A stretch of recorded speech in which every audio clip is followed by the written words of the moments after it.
आणि पश्चिम आशियामध्ये सुरू असलेल्या युद्धाचा फटका भारतातल्या अनेक उद्योगांना बसतोय आणि सोलापुरातल्या वस्त्रोद्योगाला सुद्धा याचा मोठा फटका बसलाय। कच्चा माल महागलाय, निर्यात विस्कळीत झालेली आहे आणि जवळपास 1200 ते 1500 कोटींचे व्यवहार युद्धामुळे ठप्प झाले।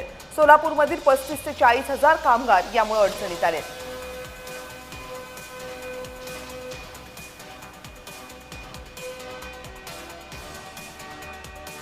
काय सांगाल, काय परिस्थिती आहे?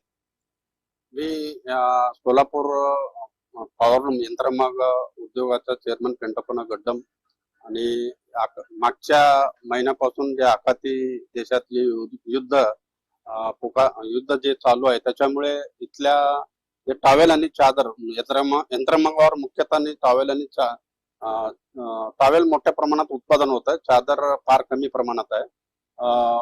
गेल्या म्हणजे 30 दिवसापासून ते 150 ते 200 कोटीचा माल थांबलेला आहे। म्हणजे पाठवलेला माल सुद्धा काही प्रमाणात परत मागवावं लागलं।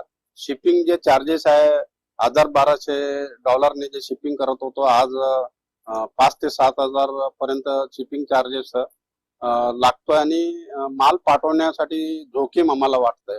आणि जे तयार झालेला माल सुद्धा पडू नये आणि पुढचे ऑर्डर सुद्धा पूर्णपणे थांबलेली आहे सोलापूर मधली।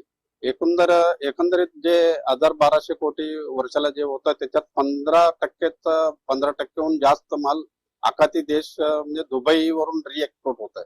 दुबई, सौदी अरेबिया आहे, कतार आहे, गल्फ कंट्री सौदी या ठिकाणी जे माल जातं ते पूर्णपणे थांबलेले आहे।